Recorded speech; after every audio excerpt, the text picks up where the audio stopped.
Everyone, नमस्ते and welcome to the channel the optimum Q. आज हम बात करेंगे कुछ कॉमन इंग्लिश मिस्टेक्स की जो बहुत से लोग कमिट करते हैं इंग्लिश बोलते हुए या लिखते हुए। ये गलत क्यों है, इनकी करेक्ट स्टेटमेंट क्या है और इनको करेक्ट कैसे करना है और यूज कैसे करना है, आज हम इन सब के बारे में बात करेंगे। आइए बढ़ते हैं पहली मिस्टेक की तरफ। पहली मिस्टेक जिसके बारे में हम बात करेंगे वो है डिड वेंट। बहुत से लोग इसे इनकरेक्टली यूज करते हैं जब डिड के साथ हम लोग second form of verb use करते हैं।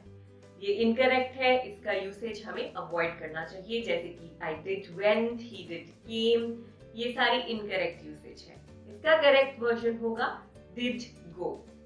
डिड के साथ हम हमेशा first form of the verb use करते हैं, इसीलिए हमें उसे यूज करना है I did go, I did come, he did go. इस तरह से हम हमेशा वर्ब की फर्स्ट फॉर्म यूज करेंगे डिड के साथ। नेक्स्ट मिस्टेक रहेगी एनीवेज एंड एनीवे। एनीवेज हम एक अपनी कॉन्वर्सेशन में बहुत ऑफन यूज करते हैं, बहुत ही कॉमन वर्ड है हमारे लिए और इस्तेमाल भी किया जाता है जब भी हम कोई बात कर रहे होते हैं और हम उस टॉपिक से दूर हटना चाहते हैं या फिर किसी और बात पर जाना चाहते हैं। एनीवेज, अब ये गलत क्यों है? एनी एक सिंगुलर वर्ड है और उसके साथ हम एक प्लूरल वेज इस्तेमाल नहीं कर सकते, इसकी यूसेज हमें अवॉइड करनी चाहिए, इसीलिए anyways is wrong, it is incorrect. Correct statement इसकी रहेगी एनीवे। करेक्ट वर्ड जो है एनी के साथ हम सिंगुलर फॉर्म यूज करेंगे वे। सो दैट्स व्हाई हमेशा ये ऐसे ही रहेगा, एनीवे, एनीथिंग, एनी टाइम, इसे हम इसी तरह से इस्तेमाल करेंगे जैसे हम बातों बातों में बोल देते हैं anyway let's continue with the meeting tomorrow, I have to go now. इस तरीके से हम इसे यूज कर सकते हैं। Next would be many a times और इसका करेक्ट वर्जन क्या रहेगा? मैनी टाइम्स या many a time. Many a times गलत क्यों है? यहाँ पर ए का इस्तेमाल हुआ है। ए एक सिंगुलर वर्ड है, उसके साथ हम हमेशा एक सिंगुलर वर्ड ही यूज करेंगे, जैसे कि मैनी अ टाइम, इसीलिए हम मैनी अ टाइम्स नहीं यूज कर सकते, ये इसका इनकरेक्ट फॉर्म है।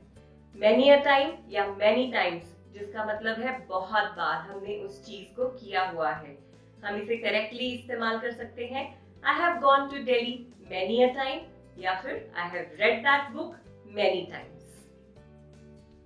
नेक्स्ट हम बात करेंगे डिस्कसिंग अबाउट और डिस्कसिंग के बारे में।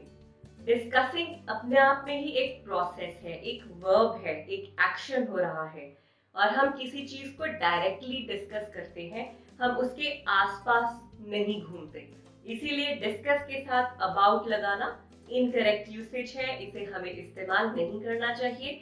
Discussing the thing, discussing the topic directly होगा, जैसे कि हम क्रिकेट के बारे में बात कर रहे हैं तो हम डायरेक्टली बोलेंगे We are discussing cricket. Next mistake जिसके बारे में हम बात करेंगे वो है give an exam. As a student अगर हम किसी को बोलते हैं कि I am giving my final exams next week, तो ये उसका incorrect usage है, because हमारी टीचर हमें वो एग्जाम देती है, यानी कि the teacher gives us the exam, इसलिए ये incorrect usage है as a student। हम हमेशा बोलेंगे take an exam।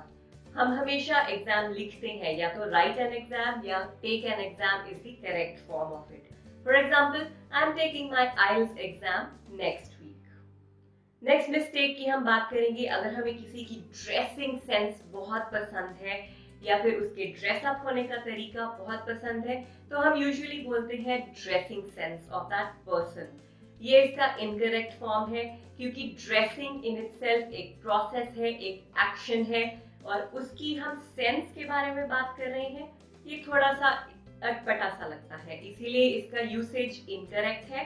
इसका करेक्ट फॉर्म रहेगा ड्रेस सेंस, किसी की ड्रेस को पिक करने की सेंस या क्लोथ्स के बारे में जिसका टेस्ट है उसकी सेंस, इसीलिए हम इसे हमेशा करेक्ट वर्जन ड्रेस सेंस इस्तेमाल करेंगे। नेक्स्ट होगा comprise of and comprise. Comprise of एक इनकरेक्ट वर्जन है, क्योंकि कंप्राइज अपने आप में ही इसका मीनिंग है सब चीजों को इंक्लूड करना, सब चीजों को इनकॉर्पोरेट करना। तो अगर हम बोलते हैं दिस क्लास कंप्राइजेस 100 स्टूडेंट्स, वो करेक्ट वर्जन है। लेकिन अगर हम इसके साथ ऑफ यूज करेंगे तो वो इनकरेक्ट फॉर्म हो जाएगी। जैसे हम बोल सकते हैं this class comprises of 100 students, ये गलत है। इसका करेक्ट वर्जन रहेगा दिस क्लास या दिस ग्रुप कंप्राइजेस 100 स्टूडेंट्स, ये उसका करेक्ट फॉर्म रहेगा। नेक्स्ट मिस्टेक, ये एक मिस्टेक के बारे में ही बात कर रहे हैं कि अगर आपसे कोई गलती हो जाती है तो आप उसको कैसे एक्सप्रेस करते हैं। आप कहते हैं डिड अ मिस्टेक या आप कहते हैं मेड अ मिस्टेक।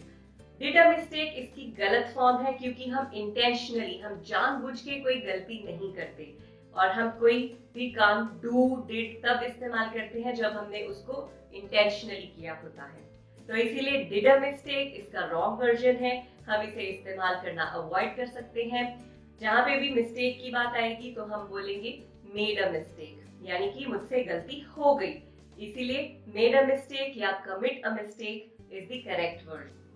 एक और बहुत ही कॉमन मिस्टेक जो मैंने नोटिस की है लोग कमिट करते हैं अपनी बिजनेस कम्युनिकेशन में, वो है please revert back to me. Revert back, ये उसका एक इनकरेक्ट वर्जन है, क्योंकि रिवर्ट, रिस्पॉन्ड, रिप्लाई, ये तीनों अपने आप में ही ऐसे वर्ड्स हैं जिसका मीनिंग है कि हम कुछ रिटर्न में एक्सपेक्ट कर रहे हैं। इसीलिए उसके साथ बैक लगाना उसके मीनिंग को रिपीट करना है, तो ये अननेसेसरी वर्ड है। यहाँ पर हमें इसका इस्तेमाल नहीं करना चाहिए। इसकी करेक्ट फॉर्म रहेगी रिवर्ट, रिप्लाई या रिस्पॉन्ड। इन सब चीजों में हम इसको इंडिविजुअली यूज कर सकते हैं, इसलिए kindly reply to my mail, response to that email या फिर revert to my email is the correct form. Next हम बात करेंगे look forward to see you.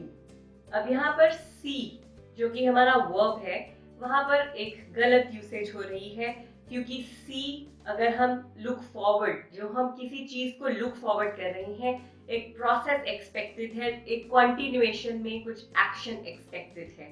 इसीलिए यहाँ पर सी के साथ हम हमेशा आईएनजी इस्तेमाल करेंगे। तो इसकी करेक्ट फॉर्म हो जाएगी look forward to seeing you, look forward to working with you, look forward to hearing from you. यहाँ पर लुक फॉरवर्ड और लुकिंग फॉरवर्ड दोनों ही करेक्ट हैं, इसलिए इसे आप जैसे मर्जी इस्तेमाल कर सकते हैं।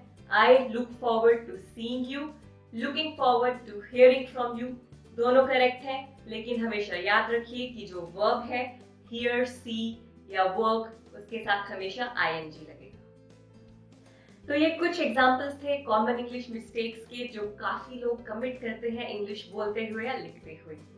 आगे बढ़ते हैं आज की एक्टिविटी की तरफ। आप इन सब मिस्टेक्स को एक बार नोटिस कर लीजिए कि आप इनमें से कोई मिस्टेक कमिट तो नहीं करते, कोई ऐसी मिस्टेक हो जिसमें आपको हमेशा कंफ्यूजन होता है बोलते हुए या लिखते हुए, कोई भी ऐसे शब्द हो या वर्ड्स हो जिनकी यूसेज में आपको प्रॉब्लम आती है, तो आप उसके बारे में लिख सकते हैं, उसे नोटिस कीजिए और आप मुझे अपने कमेंट सेक्शन में क्वेरीज डाल सकते हैं। मैं उसके रिस्पॉन्ड करूंगी और आपकी क्वेरीज का पूरा जवाब दूंगी। अब आता है वर्ड फॉर द डे। आज का वर्ड है generous. Generous is somebody who shares, who is very kind hearted, जो हमेशा सबसे कुछ ना कुछ शेयर करने में विश्वास रखता है। ये आप अपनी पर्सनालिटी को डिफाइन करने के लिए भी यूज कर सकते हैं या किसी और की पर्सनालिटी को भी डिफाइन कर सकते हैं। For example, he is very generous, he always shares his tiffin with us. तो इसलिए आप इस तरह से इसे इस्तेमाल कर सकते हैं। So please do remember to like the video and share the video. और अगर अब तक आपने चैनल को सब्सक्राइब नहीं किया है, so please do press the subscribe button so that you can benefit out of it. अगर आपकी कोई भी queries है, please do write to me in the comment section. I'll try to answer them as soon as possible. Thank you so much. I'll see you soon.